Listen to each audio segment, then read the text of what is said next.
Hello guys, मैं Shankar BPSC समाधान पे आप सबों का स्वागत करता हूं।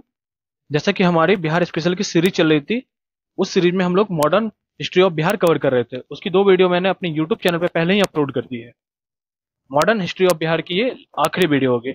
इसमें हम लोग बचे हुए टॉपिक को क्या करेंगे, कवर करेंगे। ठीक है, तो टाइम को वेस्ट ना करते हुए चलिए वीडियो को शुरू करते हैं। पहला क्या है इसमें, दरभंगा किसान आंदोलन। ये इंपॉर्टेंट है, यहाँ से क्वेश्चन आया हुआ है पीवाईक्यू में।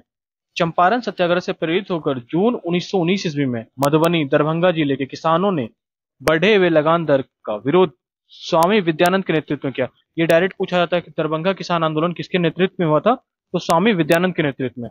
किसके विरुद्ध? दरभंगा राज के विरुद्ध हुआ था। ठीक है, दरभंगा राज द्वारा लगान दर में छूट दिए जाने के उपरांत 1920 ईस्वी में यह आंदोलन समाप्त हो गया। ठीक है, ये इंपॉर्टेंट है, इसको आप लोग देख लीजिएगा। फिर है बकासत किसान आंदोलन। ये भी इंपॉर्टेंट है, यहां से भी पीवाईक्यू में आया हुआ है। जमींदारी प्रथा के विरोध में बिहार के किसानों ने बकासत कृषि आंदोलन चलाया। यह आंदोलन जमींदारों द्वारा किसानों से भूमि संबंधित अधिकार छीने जाने के कारण के विरोध में था। ठीक है, कहाँ हुआ? तो स्वामी सदानंद सरस्वती के नेतृत्व में हुआ। ठीक है, कहाँ? गया में यदुनंदन शर्मा, दरभंगा एवं सारण में यमुना कारियार्ची तथा अन्नवाड़ी में राहुल सांकृत्यानंद ने अपना महत्वपूर्ण योगदान दिया। ठीक है, इसको याद रखिएगा। किसान सभा, बिहार में किसान सभा का प्रथम प्रयास 1922-23 में मुंगेर में शाह मोहम्मद जुबैर की अध्यक्षता में किसान सभा का गठन हुआ। ये इंपॉर्टेंट है कि 1922-23 में मुंगेर में किसकी अध्यक्षता में किसान सभा का गठन हुआ था? तो शाह मोहम्मद जुबैर की अध्यक्षता में। श्री कृष्ण सिंह इसके उपाध्यक्ष थे और सिद्धेश्वरी चौधरी एवं नंद किशोर सिंह सचिव थे। ये इंपॉर्टेंट है। 1928 में स्वामी सहजानंद सरस्वती ने बिहटा पटना में औपचारिक किसान सभा की स्थापना की। ठीक है, फिर नवंबर 1929 में सोनपुर मेले में स्वामी सहजानंद सरस्वती की अध्यक्षता में विधिवत प्रांतीय किसान सभा की स्थापना हुई। ये पूछा जाता है, ये भी इंपॉर्टेंट है।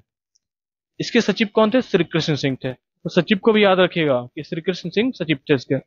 बिहार में किसान आंदोलन में कार्यानंद शर्मा, राहुल सांकृत्यानंद, पंचानन शर्मा, यदुनंदन शर्मा आदि नेता शामिल थे। बिहार प्रांतीय किसान सभा का दूसरा अधिवेशन पुरुषोत्तम दास टंडन। इनको याद रखिए, ये इंपॉर्टेंट पर्सनालिटी, क्योंकि 3 अधिवेशन हम लोग देखते हैं। तो पहले और तीसरे अधिवेशन में अध्यक्ष होते हैं कौन? स्वामी सहजानंद सरस्वती, और दूसरे अधिवेशन के अध्यक्ष होते हैं कौन? पुरुषोत्तम दास टंडन जी। इनके बारे में पूछा जाता है। 1934 ईस्वी में हुआ तीसरा अधिवेशन स्वामी सहजानंद सरस्वती की अध्यक्षता में 1935 में हाजीपुर में हुआ। फिर क्या होता है? अखिल भारतीय किसान सभा का गठन होता है। कब? ये भी हम लोग देखेंगे आगे। नवंबर 1936 में कार्यानंद शर्मा के नेतृत्व में मुंगेर के बढ़िया ताल में बिहार प्रांतीय किसान सभा ने जमींदारी उत्पीड़न के विरुद्ध संघर्ष किया। ये इंपॉर्टेंट है, इसको याद रखिएगा, ये डायरेक्ट पीआईक्यू में पूछा गया है यहाँ से। फिर 11 अप्रैल 1936 को लखनऊ में स्वामी सदानंद सरस्वती की अध्यक्षता में अखिल भारतीय किसान सभा का क्या होता है? गठन होता है। इसके सचिव कौन बनते हैं? एन जी रंगा। ये बहुत इंपॉर्टेंट पॉइंट है, इसको याद रखिएगा आप लोग। बिहार किसान सभा का मुख्य उद्देश्य किसानों की समस्या को राष्ट्रीय स्तर पर लाना और उसका समाधान करना था। अब इसके तहत देखते हैं बिहार प्रांतीय किसान सभा का सम्मेलन। प्रथम हुआ सोनपुर में 1929, अध्यक्ष कौन थे? स्वामी सदानंद सरस्वती। द्वितीय हुआ गया में 1934, अध्यक्ष कौन थे? पुरुषोत्तम दास टंडन जी। तृतीय हुआ हाजीपुर में 1935, अध्यक्ष कौन थे? स्वामी सदानंद सरस्वती। ये बहुत इंपॉर्टेंट है, बॉक्स से डायरेक्ट क्वेश्चन आता है, इसको याद रखिएगा आप लोग। फिर है 30 सितंबर 1921 को मजरूल हक ने सदाकत आश्रम में द मदरलैंड नामक क्या अखबार निकालना प्रारंभ किया। सॉरी यहां पे ये छूट गया ना। प्रमुख किसान नेता कौन कौन थे? कार्यक्षेत्र यदुनंदन शर्मा। इनका कार्यक्षेत्र कहां था? तो गया। यमुना कायरी ये कायरजी नाम इनका है, लेकिन यहाँ पे क्या लिख दिया पता नहीं। दरभंगा सारण राहुल सांकृत्यानंद, अंबावाड़ी सिवान कार्यानंद शर्मा, मुंगेर बढ़िया ताल। ये हम लोगों ने अभी जस्ट पढ़ा है। फिर है खिलाफत आंदोलन और बिहार। ठीक है, तो प्रथम विश्व युद्ध के पश्चात मित्र राष्ट्रों द्वारा तुर्की के खलीफा के साथ अपमानजनक शर्तों के विरोध में खिलाफत आंदोलन 1919-23 शुरू हुआ। राष्ट्रीय स्तर पर इस आंदोलन का नेतृत्व मोहम्मद अली एवं शौकत अली ने प्रारंभ किया। बाद में गांधी जी ने मुसलमानों का सहयोग राष्ट्रीय आंदोलन में प्राप्त करने के उद्देश्य से नेतृत्व प्रदान किया है। किसको? खिलाफत आंदोलन को। नवंबर 1919 ईस्वी में पटना में हसन इमाम की अध्यक्षता में एक सभा आयोजित की गई। इसमें शांति समारोह के बहिष्कार का आह्वान किया गया। 19 मार्च 1920 को बिहार के सभी मुसलमानों ने हड़ताल किया। 1920 में खिलाफत आंदोलन असहयोग आंदोलन के साथ क्या होता है? संचालित होता है, लेकिन तुर्की में मुस्तफा कमाल पाशा द्वारा 1924 में खलीफा पद को समाप्त कर दिया जाता है। कारण क्या होता है? खिलाफत आंदोलन स्वतः ही समाप्त हो जाता है। ठीक है। फिर असहयोग आंदोलन। असहयोग आंदोलन और बिहार। सितंबर 1920 में लाला लाजपत राय की अध्यक्षता में कलकत्ता के विशेष अधिवेशन में गांधी जी के असहयोग आंदोलन के प्रस्ताव को स्वीकार किया गया। ठीक है, ये भी याद रखिए कहां स्वीकार किया गया और अध्यक्ष कौन थे। कांग्रेस ने नागपुर अधिवेशन 1920 में सीआर दास द्वारा असहयोग प्रस्ताव प्रस्तावित किया। सी विजय राघवाचारी की अध्यक्षता में इसे पूर्ण स्वीकृति दी गई। ये भी याद रखिएगा कहां से कहां तक पहुंचा ये।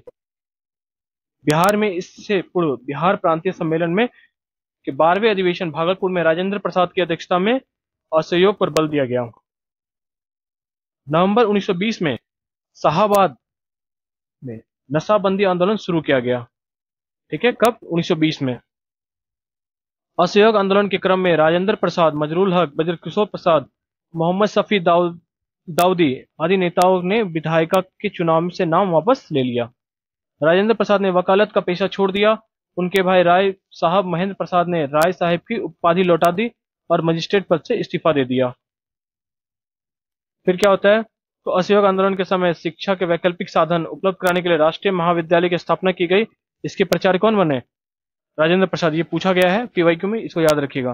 राष्ट्रीय महाविद्यालय के प्रांगण में बिहार विद्यापीठ का गठन 6 फरवरी 1921 को गांधी जी के द्वारा किया गया। मजरूल हक इसके कुलाधिपति और ब्रजकिशोर प्रसाद कुलपति बने। ये भी पूछा गया है पीवाईक्यू में, ये याद रखिएगा, दोनों पॉइंट इंपॉर्टेंट है।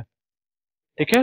फिर यहाँ देखिए, असहयोग आंदोलन के दौरान मजरूल हक दीघा के पास मित्र खैरू मियां, ये भी पूछा गया है, से दान में प्राप्त भूमि पर सदाकत आश्रम की स्थापना की। और इसी सदाकत आश्रम से इन लोग क्या निकालते हैं? द मदरलैंड नामक पत्रिका। ये पूछा गया है एग्जाम में, ये याद रखिए। किसने? मजरूल हक ने सदाकत आश्रम से द मदरलैंड नामक पत्रिका अखबार निकालना प्रारंभ किया, जिससे राष्ट्रीय भावना का प्रचार प्रसार हुआ। ठीक है। 22 दिसंबर 1921 को युवराज प्रिंस ऑफ वेल्स का पटना आगमन हुआ। उसी दिन पटना शहर में हड़ताल आयोजित किया गया। ये डेट भी याद रखिएगा क्योंकि बीपीएससी डेट को पूछने में लगा हुआ रहता है और ये डेट आपसे गलती करवा देगा। 5 फरवरी 1922, ये भी डेट याद रखिएगा।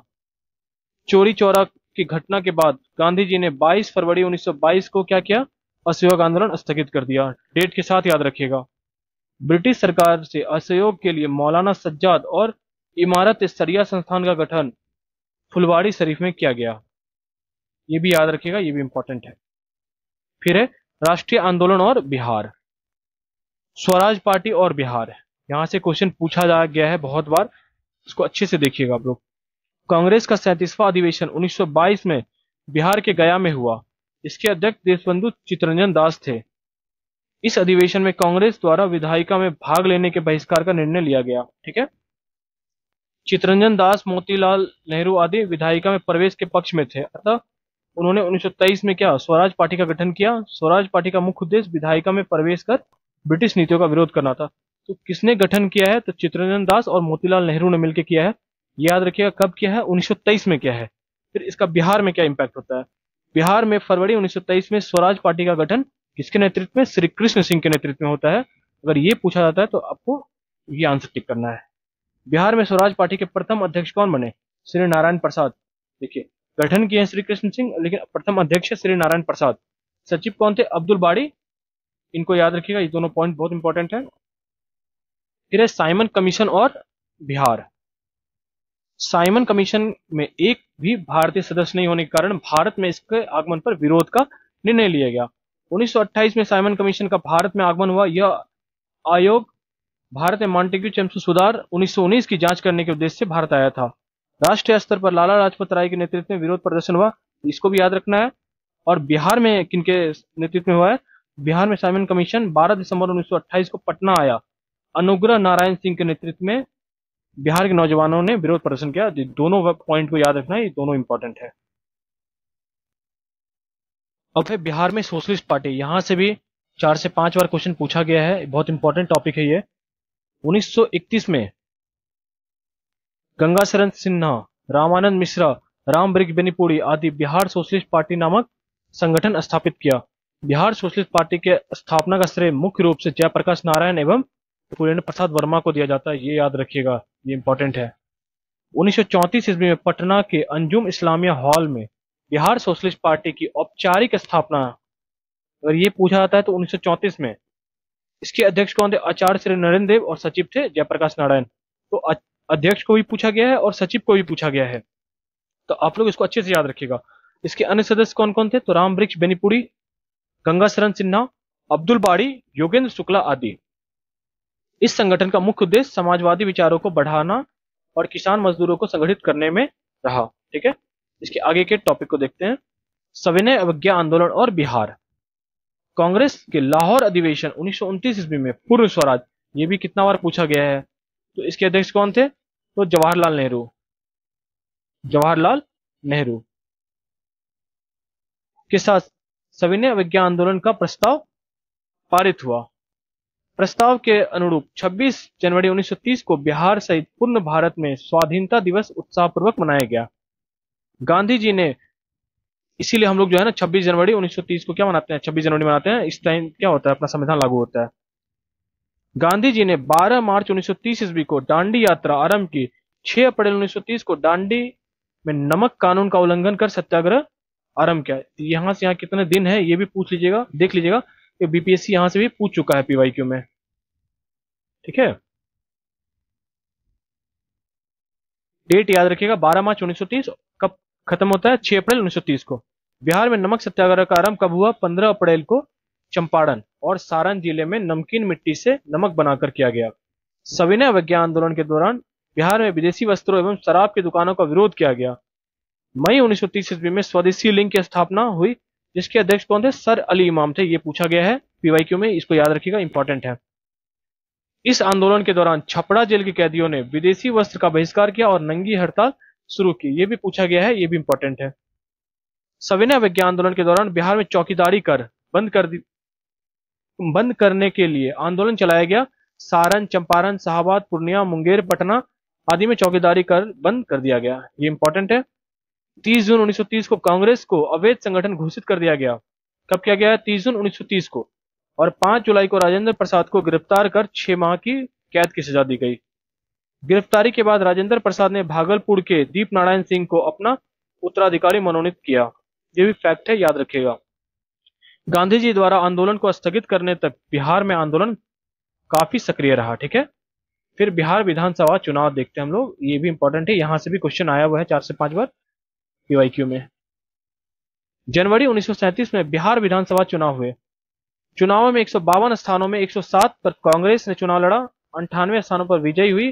कांग्रेस को बिहार में पूर्ण बहुमत मिला।